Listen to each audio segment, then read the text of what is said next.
We are following breaking news this hour out of Maryland, the catastrophic bridge collapse in Baltimore. You're looking right now at live pictures of what's left of the span of the Francis Scott Key Bridge. Cameras caught the moment when a cargo ship slammed into this bridge just before 1:30 this morning. The impact sent sections of the structure tumbling into the water. An eyewitness shared what they saw. I wanted to know what the bang was. Ship hit the Key Bridge, sinking. The bridge is gone. So officials say 2 people have so far already been recovered from the water, 1 in serious condition. And Maryland's governor has also declared a state of emergency. I'm Chanel Call in Studio 57, and we begin this hour with our Nicole Skanga, who's on the ground near the site of this collapse. Nicole, good morning. What's the latest there? Good morning to you. A very active search and rescue operation currently underway, and fire officials are searching for as many as 7 people who plunged into the water during that collision at approximately 1:30 a.m. They are searching in waters as deep as 50 feet. Video captures the terrifying moment a container cargo ship plowed into a massive column supporting the Francis Scott Key Bridge in Baltimore. Moments later, you can see flames and thick plumes of smoke coming from the ship. Then the section of the bridge starts to crumble before collapsing into the Patapsco River below. The entire bridge, the entire Key Bridge is in the harbor. The Baltimore City Police Department said only part of the 1.6-mile-long bridge collapsed. Video shows multiple cars driving on the bridge at the time. They could not confirm how many, but did say there was at least one the size of a tractor trailer. They were workers. That was their vehicles. They were pouring concrete. Baltimore police say there is a possibility construction workers on the bridge may have fallen into the river. Rescue teams are looking for up to 7 people who may be in the river, along with an unknown number of vehicles. Water temperatures at the time were 48 degrees, putting anyone in the water at risk for hypothermia. This water is current influenced. So right now we think the tide is coming back in. That adds a bit of a challenge to us also.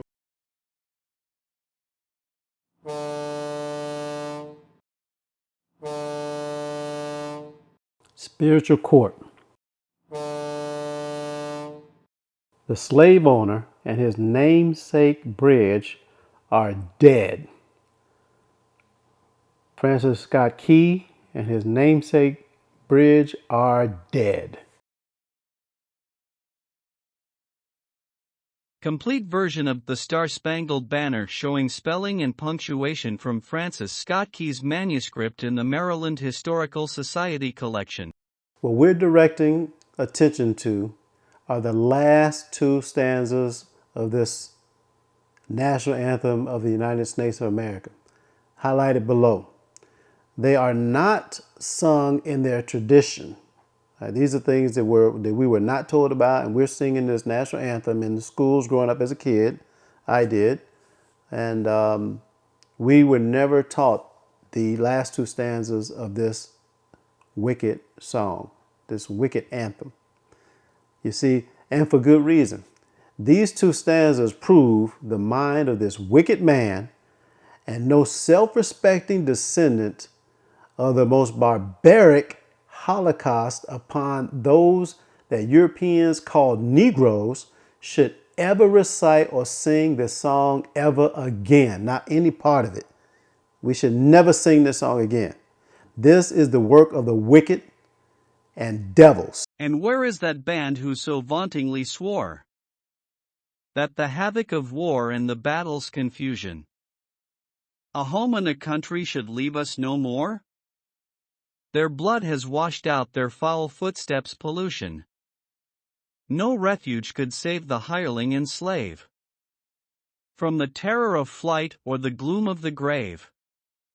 And the star-spangled banner in triumph doth wave o'er the land of the free and the home of the brave.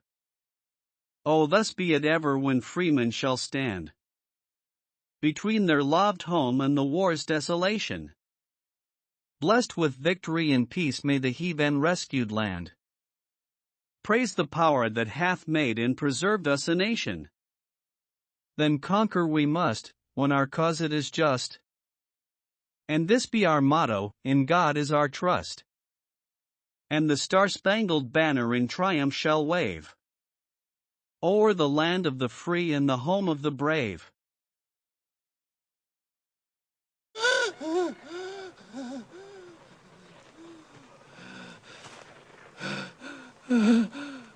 I want to hear you say your name. Your name is Toby. What's your name? Gunther.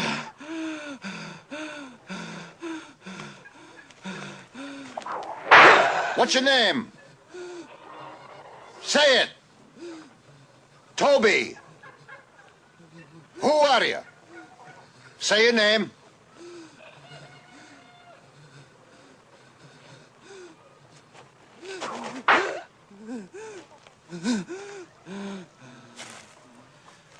What's your name? Toby. Aye. Say it again. Say it louder so they all can hear you. What's your name?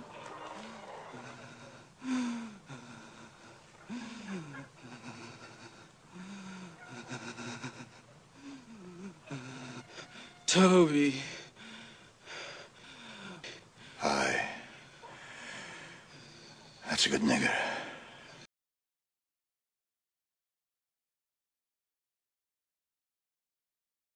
Francis Scott Key, author of the national anthem and a notable D.C. prosecutor who has a complex end. Decidedly mixed legacy on slavery and race, including enslaving at least 19. He was born into a wealthy slaveholding family in a part of Frederick County that is now Carroll County. He became a lawyer early in life, first in Frederick and then in Washington, D.C., serving as its district attorney from 1833 to 1841. Census documents show he had 5 enslaved people in 1820 and 6 by 1830 in the nation's capital. In 1840, 3 years before he died, Key held 12 people in bondage, 4 in Washington and, as shown below, 8 at his Maryland boyhood home, which he inherited in 1830. He had previously manumitted 7, one of whom chose to continue working for him, overseeing those Key enslaved in Maryland. Over his lifetime, he thus held at least 19 people in bondage. As D.C.'s prosecutor, Key brought charges against 26 white men for days of destructive rioting and attacks on free blacks, their businesses, and a school, the infamous D.C. Snow Riot of 1836, winning rare convictions against 16. 6 of these, including the alleged leader of the rioters, were jailed, the others fined. Yet he also sought the death penalty for the 19-year-old black man accused of threatening a white woman, the incident sparking the riot, even though she did not want him prosecuted. Furthering complicating his legacy, he defended enslavers in legal fights to reclaim freedom seekers and prosecuted a free black man for forging a certificate of freedom for an enslaved man. Yet he was responsible for a constable losing his job after capturing a free black man to sell him into slavery. And before becoming district attorney, he offered his legal services without charge to free and enslaved blacks, bringing lawsuits seeking the freedom of at least 2, a man in one case and a woman in the other, but ultimately unsuccessfully. Around the same time, he helped establish and taught at a Sabbath school for free blacks in Georgetown. In an 1825 Supreme Court case, he argued that U.S. laws prohibiting the international slave trade supersede other nations' slavery laws on the high seas. An acquaintance once remarked, "If ever a man was a true friend to the African race, that man was Francis Scott Key." He was their standing gratuitous advocate in courts of justice, pressing their rights to the extent of the law, and ready to brave odium or even personal danger in their behalf. However, even though Key voiced opposition to slavery and declared it evil, he did not embrace abolition, indeed, disdaining it. noted Leapson in his biography of Key, cited below. Instead, Key was a staunch supporter of colonization, sending free blacks to Africa. He eventually believed that freedom for blacks, which he himself had once so earnestly sought, for some, was their ruin. And Key believed that blacks were inferior to whites, according to Leapson, though adding such was the accepted view of nearly all Americans at the time. Dubious of widespread freedom for blacks, Key wrote, "I am still a slaveholder and could not, without the greatest inhumanity, be otherwise." His noteworthy efforts on blacks' behalf, remarkable in many ways at that time and in comparison to contemporaries, were nonetheless offset in other ways. His efforts were nonetheless offset in other ways. Although Key never lived in Montgomery County, he passed through on his travels between his boyhood home and the nation's capital. In 1813, the year before, he witnessed the battle at Fort McHenry in Baltimore and was moved to write the words that became the national anthem. He purchased 2 enslaved people in the county seat of Rockville, then known as Montgomery Courthouse. According to another Key biographer, Sina Dubovoy, he wrote to his father, "I bought at Montgomery Court an old woman and a little girl about 12 or 13 years old. The girl is used to housework and the old woman chiefly to plantation work." Dubovoy added, he purchased them not for himself, but for his mother's use. In the years to come, he would cease to buy slaves. Presenters note, there were more revolts against enslavement than the European history books will ever document, which is the very reason for documentation of the extreme violence perpetrated upon those on rebellious plantations, as subliminal programming against violent resistance that we have seen in the quote, nonviolent resistance movements of the 1960s. Of the 7 enslaved people Key held who ultimately gained their freedom, only a 6-year-old girl and a 65-year-old woman were manumitted, meaning release from slavery or set free by Key outright. He specified that 2 boys, 6 months and 2 years old, were not to go free until they attained the age of 25 years. He allowed a man 40 years of age to buy his freedom for just $1, but set the price at $300 for another man in his mid-20s. The 7th was the one who continued to work for Key. His will left his remaining enslaved people to his wife, freeing them after her death, unless, which I wish she would do, she manumit them sooner. There is no indication she did so. Main sources cited below.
So let's get into some scriptures. We're going to confirm that judgment is coming upon these Gentiles, these heathen.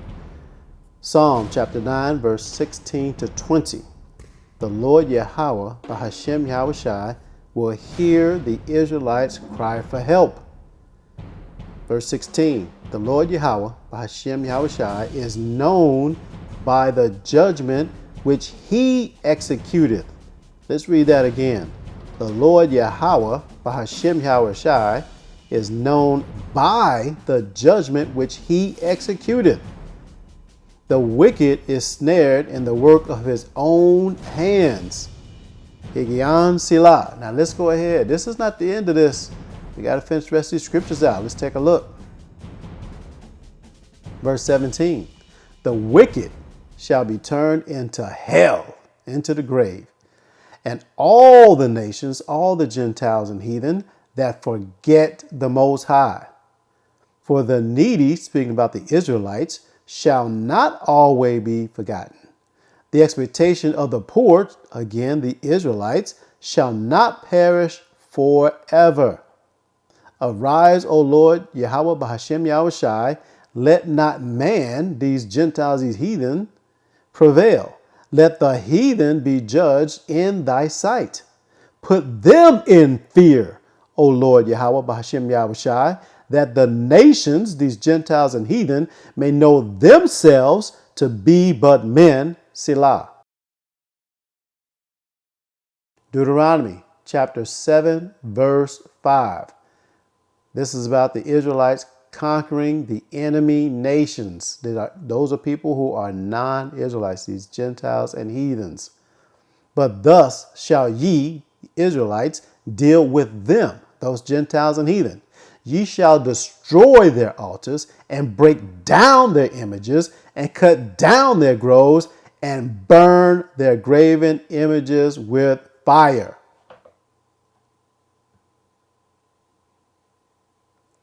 Jeremiah chapter 4, verse 7. This concerns the destruction that's rolling over the land. And this applied to the northern kingdom of Israel in Samaria, but it is likened to the fact that the northern kingdom was called Gentiles in this scripture, and that this same thing, this same judgment is going to happen upon the actual Gentiles and heathen. The lion, and who is the lion? Yahushua HaMashiach, is come up from his thicket, and the destroyer of the Gentiles is on his way. He is gone forth from his place to make thy land desolate, and thy cities shall be laid waste without an inhabitant. Scripture says the slain of the Lord shall be many. Isaiah chapter 28, verse 21. This concerns the judgment upon Samaria, which means watch mountain. So this is a mountain, meaning a government. For the Lord Yahweh, Bahashem Yahushai, shall rise up as in Mount Perazim. He shall be wroth as in the valley of Gibeon, that he may do his work, his strange work. That means the work of foreign, as if dealing with enemies, and bring to pass his act, his strange act, which is in a variety of degrees and applications. This is what the Lord Yahweh, Bahashem Yahushai, is doing right now. For judgment is given into the hand of the Son, Yahushua HaMashiach. Deuteronomy chapter 30, verse 7. You see, it was prophesied that the Israelites will return to the Lord Yahweh, Bahashem Yahushai. A remnant, 1/3, 2/3 of Israel is going to be cut off and die, in accordance with Zechariah chapter 13, verses 8 and 9. And the Lord Yahweh, thy power, will put all these curses upon thine enemies and on them that hate thee. You know who hates you today, Israel. You know who hates you, Yashala, which persecuted thee. Who persecuted us? These Gentiles, these Europeans, Asians, and Arabs, and Africans. They all persecuted the Israelites, and many of them hate you today.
I leave you in the most capable hands of the Most High Yahweh, Ba'Shem Yahushai.